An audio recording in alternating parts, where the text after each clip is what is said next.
pursuit of heroes, legends old. In his stories their glories unfold. There's the bard with strings of gold. His heart cries out the tales he's told. Hi everybody, welcome to the Meta Report, and today we are covering Sweden Nationals and the Irish Nationals. And what better person to kick off all about Sweden Nats but Erika. How are you doing, Erika? Hey, good. I'm super well today. And had a little sad ending to my own nationals this weekend, but yeah, it is what it is. Yeah, sometimes you just don't get the rub. But we can see how this plays out. You can tell us about your experience, because there's going to be a lot of people who sort of like watch the stream and what a stream it was, and we will talk about that a little bit later on. Okay, so let's have a look at the meta. And here it is. Okay, so it was booked at 64 players. You didn't quite have 64 though. It happens. I mean, we didn't get our full allocation. I think it was like around about 140 players. But it's, if you qualify, you just can't make it on the day. Other things happen. But here we are, 7 Zen. No surprise, Zen is the top pick. I don't know why he's so popular. He's doing good rounds for himself. It's very cool. Yeah, he's doing all right for himself. 6 Enigma, 6 new. A little bit different from sort of like some of the other ones, sort of like we've seen, sort of like that's been covered by LSS. Not normally seeing Dash up there. Not normally seeing Dory as sort of like the top picks. Normally it's sort of like Azalea. Sometimes you see Vincent. Sometimes KO's in our top line that we're showing. Yeah, I did not expect this to this extent. I expected a lot of Zen. I expected a lot of new, and so that's what I used to take against in my Victor deck going into this tournament. Seeing this many Enigmas, I didn't know at the time what the distribution was because I was so focused going into the tournament. But then afterwards, finding out that there was that many Enigmas, I was like, holy shit. I was like, not expecting that. So what I typically expect to see in Sweden is brute nation. Sweden and Finland has that pretty much in common, that we like our brutes, and that is typically what we like to see and expect going into this tournament. But of course, the triage of the new heroes from the latest set are super popular and rising in popularity, and they're super powerful and super fun to play. Not as fun to face, if I'm being so completely honest. New is quite annoying, Enigma is quite annoying, Zen is quite annoying. So yeah, it is what it is. Yeah, it's the power trio of a new set. Sometimes one hero sort of like you don't quite see the power levels until sort of like further on in the season, but these have come, smashing out the gate and doing very well. As a Victor player, which hero are you not wanting to see the most out of these three? Because all of them are going to cause you problems. Yeah, I think I had most problems facing new. So what I did is I teched my deck heavily against the new deck. So what I spotted was that the Asian victors I started popping up in the weeks leading up to my own nationals was that they played a lot of these clash blues instead. And they played some more blues, so they were able to side out Macho Grande, for example, into the new matchup. So that one can be quite scary when they can just come in with 8 dominate for free. And so not being able to block that one can be quite tricky. So being able to side that one out is a big alleviating factor. And also being able to clash with your other blues, like the Clash of Might and Clash of Agility block cards. That's still block for 3. And in the upside, you can get a Might or a Vigor token. It's really, really nice. So what I wanted to do is just try and raise the news and try to get overboard. But I didn't face a single new throughout the whole weekend, which was sad. I did face 2 Zens though, and managed to beat 2 of them, or both of them. And so I was very happy about that, at least. So what's your plans for Victor going into Zen? I mean, are you trying to win clashes as fast as possible, so your gold is there for later on when you do the gold main estate and then get a load of might tokens? Is that literally the plan? And hopefully they don't pop off? So we don't want to start with the golden hat, as it's called, Crown of Dominion. Yeah. We want to have the balance, just because that when they pop off, you have the 2 blocks and you have the extra free card that you can draw into, and hopefully that is a block card that gives you some extra block value as well. And so we can't really start out with the double gold enablers to kick off those gold man estate to try and raise the sense in the same way. Yeah. There's probably, like, we had one of the victors that made top 8 that had basically that strategy, that he just ran with the Crown of Dominion and just tried to raise them. And so yeah, that was not a strategy that I tried, but that is absolutely a viable strategy. I think my strategy going into it is like, hope they don't transcend instantly. Try to ebb the storm when they pop off, and just try to take it out from there. Because typically after they have pop off, it's super hard for them to try and close the game. So if you are still at 10, 15 life after their pop-off turn, then you can ebb out the storm and try to come back with your 2-card hands, and you'd send those 8s with on hits and spinal crushes and everything to just put some dents in the ditch, so to say. Fair enough. We know Sweden as a Guardian meta. You know, when I first started covering them, beginning of the year, Right. Guardian. Then we went into heavy hitters. They became sort of like very sort of like warrior centric, we shall say. Yeah. But where has the Swedish camp gone? Have they completely split, or have you got, or have you? Yeah, it has, right. I mean, we're trying to follow the meta a little bit more. Like you see here is quite a big shift into like the meta mindset and trying to see, okay, what is leading up to. And since our nationals was the last one out for this season, there was a lot of preparation and seeing what is the meta flowing this week. And like the first week we saw a lot of Sens just paving the way, and week 2 and 3 we started seeing News just trying to combat the Sens in a very successful manner. So they started to win a lot of nationals going into our week. So I think that is the combination you see here, that people started picking up on those powerful heroes and started trying them out, and that's what we see here. So day one, unlike a lot of other places, day one, you crammed as many rounds in as possible. So sort of like if you go back and go to Fab Sweden on YouTube, day one, you had all your CC, all your draft. You just smashed it out of the park. It was brilliant, absolutely brilliant. We had Christian on last week, and you had Christian and Peter Bross was commentating, and we've seen that Peter basically won an RTN event. You know, cheekily he came over to Sweden, won it for his home country of Norway. But you know, if you can do it, why not? Both were commentating, both were fantastic. Oh my God, when you spoke to me saying Christian can talk, yeah, he can talk, and so can Peter. Yeah, they were brilliant. They were absolutely fabulous for the both days. Okay, but sort of like and amazing that they could keep going for 2 days straight. It was just amazing. Like, at least for me, when we broadcast like professionally, we have people that we side out and that we rotate so that you can get those breaks. But they were just going at it like back to back all of these games. They were just holding the spirits high and did such a great job, and I'm so impressed by it's really, really good. The mental fatigue just kicks in, but it didn't seem to kick in with those two. They were great. They were fantastic. Okay, so let's have a look at sort of like, we shall say, day two. Okay, so day two. So you had something special for the stream, something that we've never seen before for Flesh and Blood. You had a professional studio. Was it Cruxel? Yeah. Is that how you say it? It went to Cruxel Studios. Oh my God, that was absolutely amazing. The backdrop, you know, you had Christian and Peter all dressed up in suits. I was like, flipping heck, you're really going for it. I thought that production there was absolute quality. Absolute quality. It was brilliant. It's a shame we just can't pick up that studio and dump them in every country where where events are being run. But yeah, I mean, it must have been nice that, you know, do they play Fab? How did this happen? That you just happened to get this studio?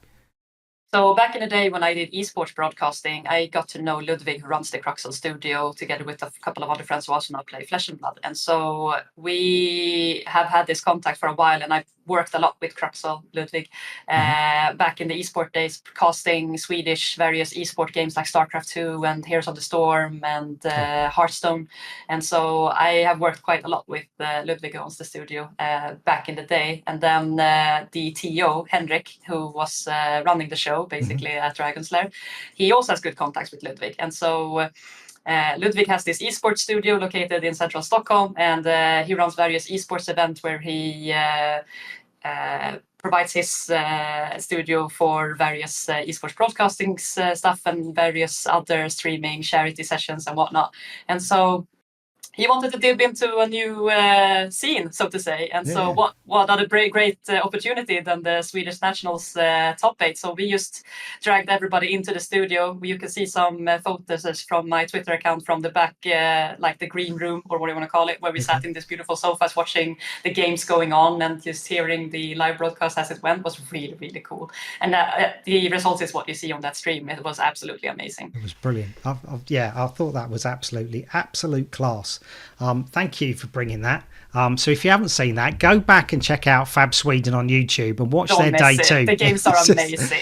Well, absolutely amazing. We'll get into the players that made sort of like the top 8 and give them their dues, because just like when I covered sort of like Finland and Norway and Denmark, like some of the records of these players are just absolutely brilliant. Jacob Trossin, 4 Tier 3 top 8 finishes with 1 win and 1 RTN 2024, which we covered. He's in first place. Dennis Froberg, 2 Tier 3 top 8 finishes. Nicholas Bergston, 3 Tier 3 top 8 finishes, including 1 win. Ashkan Kanyab, 1 Tier 3. Jacob Nielsen, he's scored 1. Jesper as well, 1. Nicholas Asner, 4 Tier 3 top 8 finishes. And Martin Andresen has had 1 as well. So an amazing array of players that have made it into the top. I know on Twitter when you said that it was hard to get into sort of like placings, when you're surrounded by sort of like, players of such caliber. I don't know these players as well as you do. And I was just, and I said on the stream, I was just like, sometimes it just doesn't go your way. But, Nationals is such a fierce competition, everywhere. You've really got to be on top of your game. So Jacob was in first, undefeated going into top 8. He was the man to beat. He got nicknamed the Unmovable on stream, didn't he? It's just like, okay. He used to be an old Bravo main, and he did not bolt for Bravo for the longest time, basically. And then he went into Dorinthia, going into Calling Warsaw, and made first place into the top 8 into Calling Warsaw. Unfortunately, lost the first game, but still made a huge strength there. And now going undefeated in our Swedish Nationals, playing, of course, the menace itself, Sen. Indeed. So yeah, it was really cool to see. But it's quite a diverse top 8. You've got a Dash.io in there. The same Dash.io who beat me in the RTN down in Malmö. In that season. Not the RTN, the ProQuest season. Yeah, I didn't know if he was playing Thomas Preyer's list when he was that we saw at Warsaw, because when he was playing it, I was like, that seems very familiar. Whether or not sort of like those two, work together, or he's using Thomas's list, I don't know. But there's kind of like 2 builds. There's a build sort of like with Toma Findals and stuff like that, and there's and there's various other ones that don't use that. Yeah, I don't think Jacob uses that. He also only uses the red boom grenades. Okay. And his extra spice is the BIOS upgrades. That was a very fun interaction with Jesper in the Victor matchup that they ran, where he played... what's the card called? Where you, on a hit, you put a card back on the top of your deck. Yeah. And so he had an item in his hand. And so he took the on hit, put the item back on top, played the BIOS update from Arsenal, being able to get the plus extra everything from that interaction. And Jesper was like, okay. It's like one of those. It's like one of those moves where you just look at your opponent, smile, and go, yeah. That was me. It was so fun. It feels so good when you hit with a bio update as well. It's just like, thank you very much. But this is one of those like guys who's like, he started playing back in the Bright Lights, and he found Dash.io, and he just like, this is my gal, right? And he's been on that hero ever since, and just showing that staying with one hero and just mastering it can bring you to this type of results. It's really interesting. Absolutely, specialists are certainly coming through in this game. So what you had on the stream was it was kind of like a PT, sort of like Pro Tour, sort of like LA, any of the PT events, any of the world events that you see, sort of like the LSS stream on Fab TCG. You basically run every game. So you got to see every match that was played. So you can go back and watch it. My favourite game was Jesper Lindström versus Niklas Asner. That game was phenomenal. I was just, I was traveling back from Cornwall, and I had my phone on, and I was just like, "Oh my god, this game is absolutely fantastic."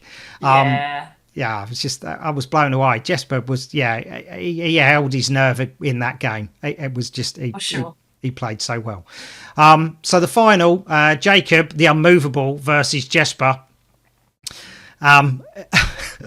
It was a bit of a blowout. The final was. It was just like, oh god. And sometimes this happens, like you said, sort of like you've got to weather the storm.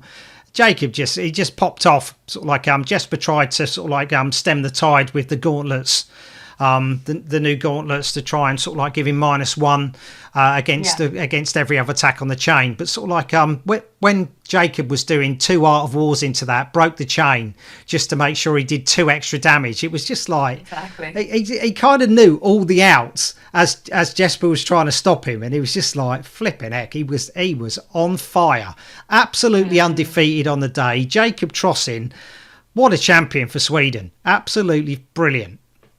It was so fun because we played an armory, and I played Victor, and Jacob was playing Zen, and he won that armory, I believe.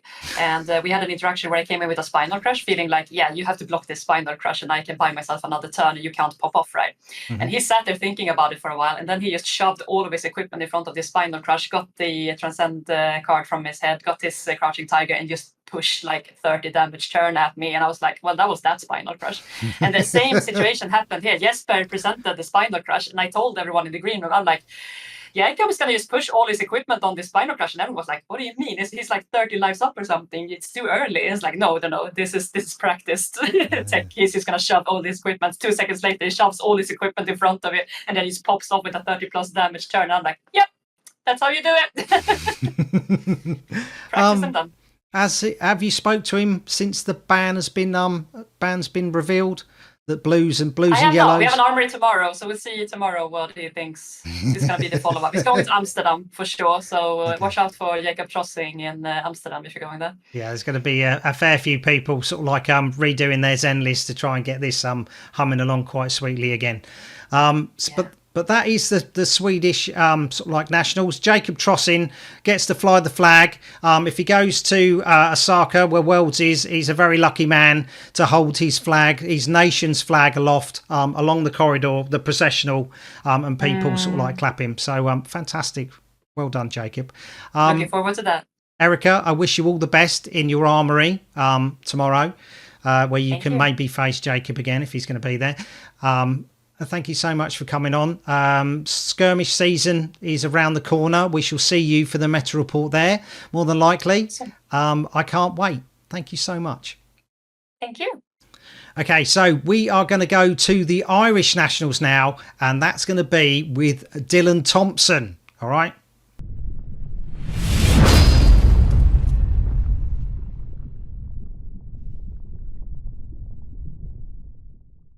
Hi, welcome back everybody, and I've been joined by Dylan Thompson, the defending Irish national champion. So you had the honour of waving the Irish flag down the procession for Worlds at Barcelona. What a fantastic honour that was. Yeah, I did. It was a great experience. I'm happy to be back. Nice. So we're going to cover the Irish nationals, which happened last weekend, the last weekend that we could partake, and we have this is the meta. So a bit unusual. Mostly we see Zen as the most picked hero, but in Ireland it seems sort of like KO is still sort of like reigning supreme over there for top picks. Did you expect KO to be top? Yeah, I don't think it's that unusual. You still see the Zen, Azalea, Nu, Prism kind of being the main decks there. The thing with the Irish meta is last format we had a lot of KO representation, and a lot of them packed kind of hate packages for the Zen matchup, expecting it to be so prominent. But a lot of KOs actually swapped over to Zen as well. So they were the two most represented decks for a reason. Yeah, absolutely. You can't get away from these two decks, that's for sure. You just it's just crazy. And we got a smattering of the rest. Sort of like Victor's has been a popular choice, hasn't won that many, but still kind of like we've seen him hit the top 8s, and sort of like he can hold his own to some respect. I thought we might have seen one Riptide because you've got quite a lot of Ranger players. I didn't know if any of them would have gone over to the Riptide package, but they're more Azalea players. yeah. So led by Jacob. He's a fine Azalea player. Yeah. Okay, so let's go. Let's talk about draft. I haven't got the draft breakdown. How did your draft go? So I 3-0'd my draft. Mhm. I played Zen. The pod, if I remember, was a bit it was leaning towards new heavy and then Enigma and then Zen. Mhm. In my first pack I opened up, it only had 2 ninja cards, so I had a clear signal there. So I kind of knew my seat. If I took a ninja card, no one else beside me was going into ninja. Right. And that kind of worked out for the rest of the pod. I think there was only 2 Zens of kind of very high quality. I think it was 3 Enigma, 3 new. Right. So it was not the most normal pod, but it kind of worked out that everyone had kind of the same power deck and then 2 very strong Zens. Was your plan always to go Zen, or is it literally the first pack you only saw 2, good ninja cards? Like, I draft my seat. I'll look at the pack distribution. It should be 3-3-2 or 3-3-3 for each class. I'll draft a common to send a signal. I saw that the best signal was a ninja card, so I took that and just kind of had my seat from the first pick, which is a good position to be in. Nice, brilliant. Okay. So what everybody wants to see is the top 8, because the top 8 is where it gets a bit juicy. So this is the top 8 in Ireland. A massive amount of KO. We saw KO going into it was the most represented hero. They didn't disappoint, and they take sort of like 5 out of the top 8 spaces. So yourself, you came first in Swiss, undefeated, King of Swiss. So we said it earlier, Ireland's national champion 2023, but the other ones are 3 ProQuest wins, 3 skirmish wins. Then we've got Ian Holland, an RTN 2023, 2 ProQuests and 1 skirmish. So between you and Ian, you're both the most dominant players, I would say, in Ireland. And then sort of like, but you have got a very strong cadre behind, sort of like, pushing you on and spurring you on to do other things. Ryan Morgan, that we see there, had an RTN win in 2023. Okay, so I was not expecting this many KOs. That is crazy, being in the top 8. But fair play. A lot of notable players swapped to Zen for the event. And a lot of players adapted that very well with, they were calling them hate packages, like 15 sideboard cards just for Zen, Amnesia, Weakest Link, just completely targeting Zen. Yeah. And it worked out for them in CC, and then obviously they had good drafts, and a lot of the players here, there's a lot of new names, but these are very prominent players in the community, and they're all very good. Like, no game was easy at this event. Yeah, I mean, I showed the players that qualified for nationals in our last episode, and I was looking at the names, going, I don't see any people there that, from the list apart from sort of like yourself. Ian didn't partake in the road to nationals. I know he was kind of like taking a break, but I mean, I think Ian top 8'd 1 RTN, just kind of missed out on the top 4 qualification. Fair enough. Righty, so. How about your game? Adam West, how did that go? So Adam's a good friend of mine. He plays on my LGS Underworld. Zen KO, I feel, is Zen favored. I like to present the Zephyr Needles into the matchup and just kind of just feel if they want to go long or if they kind of want to have the aggro race. And they broke one of my needles very early, so I kind of knew, okay, this might be a bit longer. I got lucky to transcend on my turn 1. Nice. I got to choose to go second, which is big in aggro matchups. But one of the big things was I transcended with 2 transcend cards. One of them was a Rising Sun, Setting Moon and a Stir the Pot. So I let them resolve in a way that the Stir the Pot would come back to my hand, and then I would draw a card for Rising Moon, and I put the Chi from Stir on the bottom, and then I used Zen, so I shuffled, and I got extremely lucky and actually drew the Chi I shuffled into my deck, so next time I could Zen. So but I bet Yeah. Adam was just like, really? Yeah, I did not draw an Art of War during the game, so it kind of worked out. But I had Zen active every turn. I had my Traverse. It was kind of more. I don't think I think they played one Blood Rush. I can't remember. But it was a very value kind of grindy, and Zen with like bonds and getting tutors is more efficient there. So I came out on top on that one. Nice, brilliant. So you didn't suffer the curse of the King of Swiss. You made it through, still So undefeated. far. Yeah. So we'll see this the top four. Okay, so 2 KOs make it through the mix. So you must have been quite happy seeing another KO in Peter Smith. How did this match go? So I again didn't draw any Art of Wars this game, but I was kind of on the back foot for a lot of this game. My opening turn was 100 wins into a blue descendant into like needles, like it was not good. I went second. I had a needle broken. Peter throwed a blood rush, so it kind of got to a grind where Peter ended up on, I think it was 19, and I got the 6. And I drew my favorite card in Zen, which is Shifting Winds of the Mystic Beast. Right. This card has so many lines. I broke my Traverse to get my Chi, and I pitched and I made 2 tigers, and I had a Bonds in Arsenal, a Bonds in Hand, and Bonds in Grave.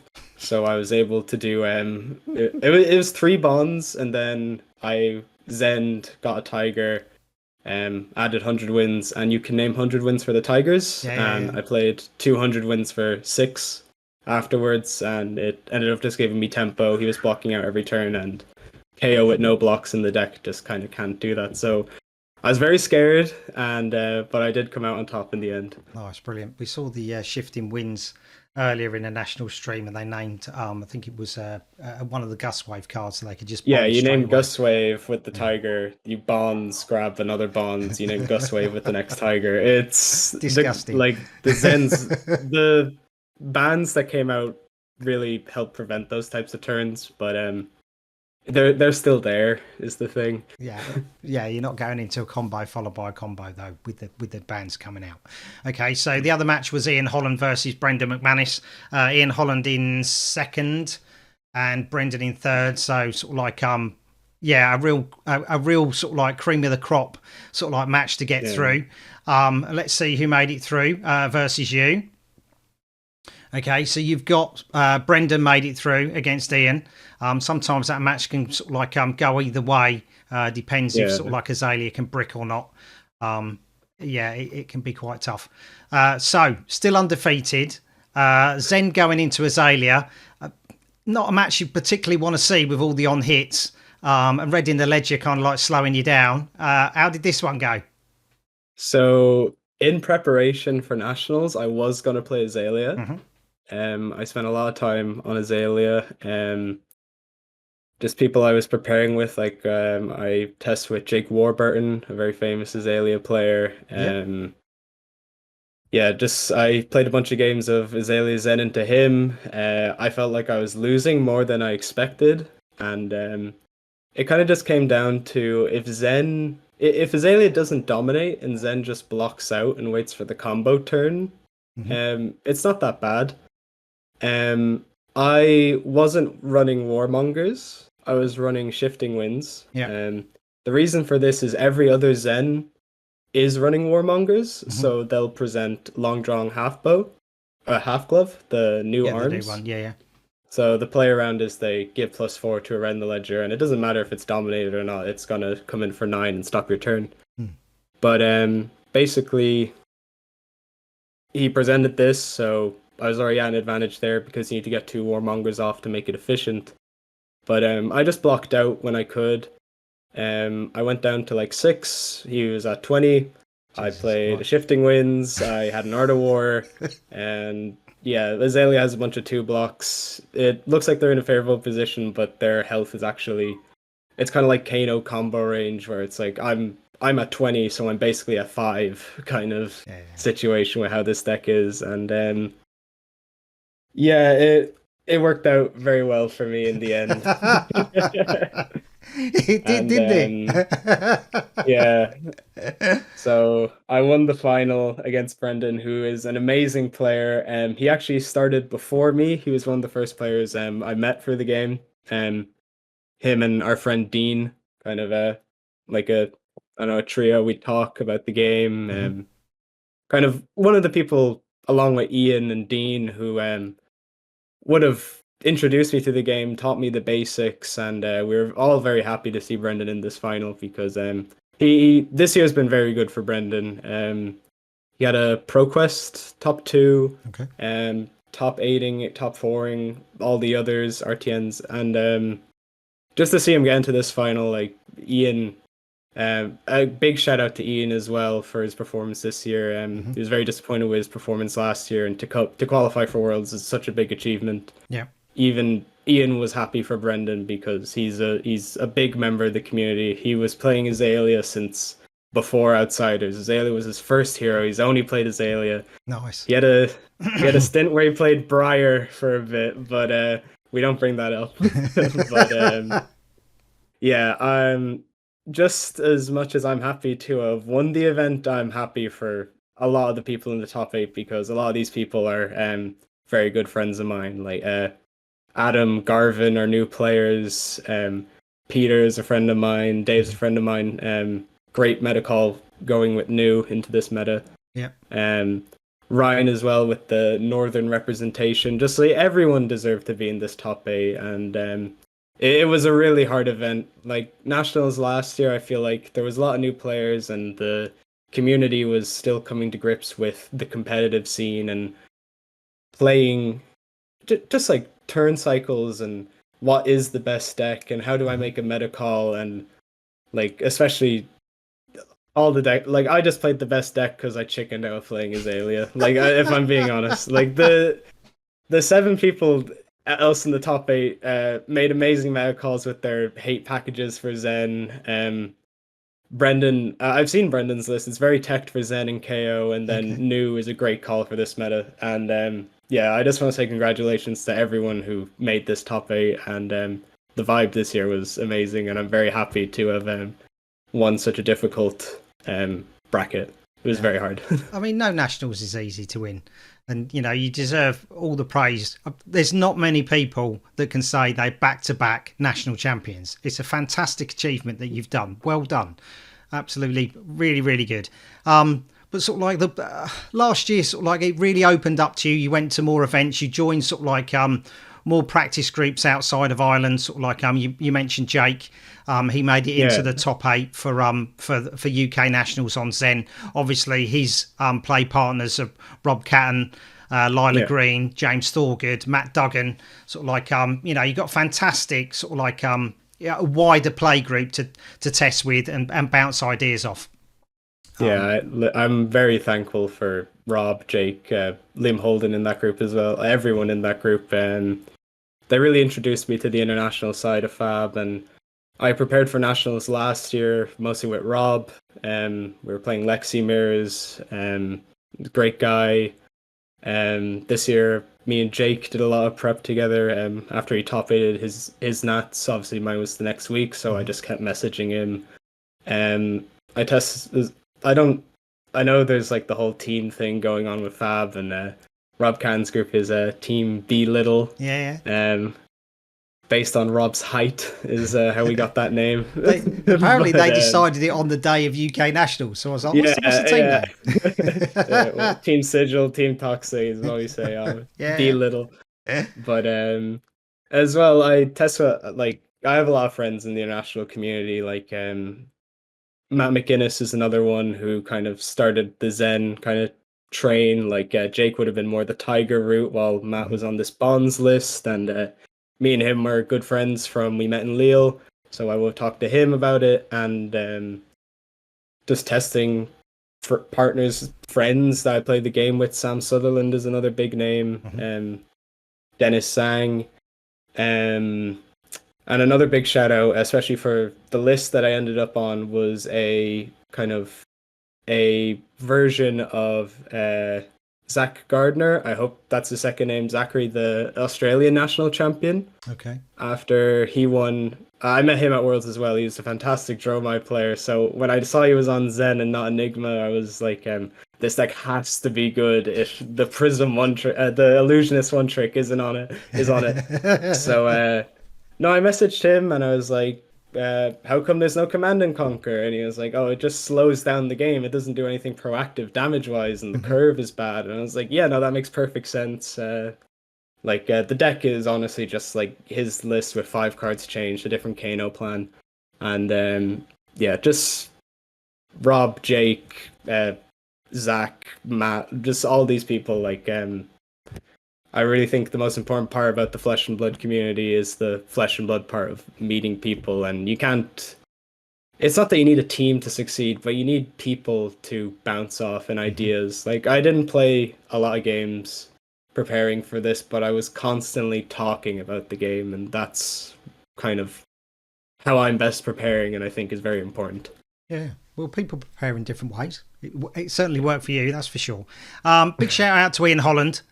He probably kept the biggest secret for that I'm concerned for sort of like Islands Nationals.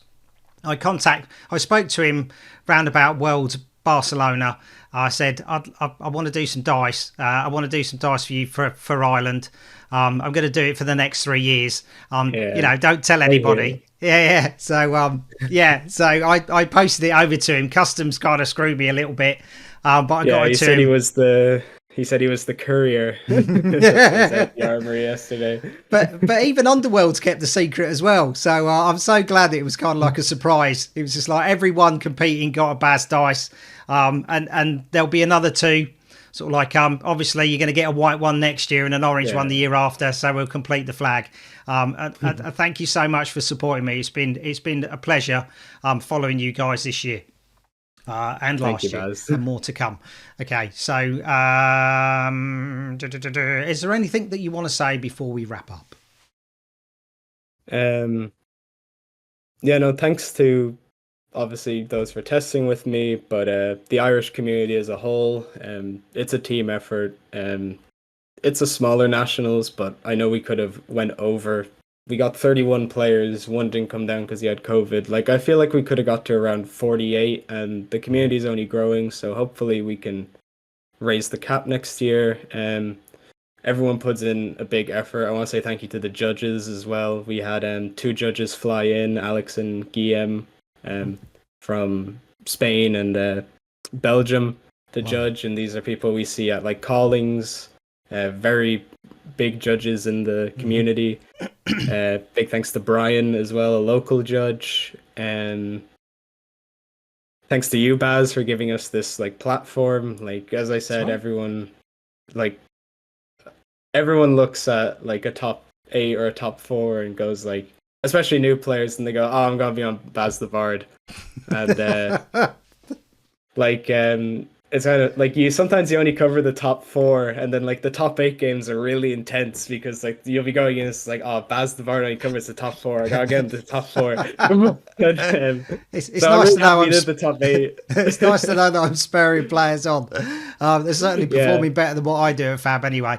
So there's a piece of Baz in every achievement in the Irish community. That's what I think. But nice. Especially for this, I wouldn't be motivated to do this if I don't know, recognition's always good to make sure you're doing the right thing, if that makes sense. Oh yeah, people are seeing this, I must be doing something right. But as well, I do have an ego, and I do like having my name read out, and I'm I did good. I don't know, that's just me. But big. Just the Irish community, Baz, everyone who helped me prepared, Underworld Gaming for hosting, Lorenzo for giving me Zen cards that I did not have. Very important.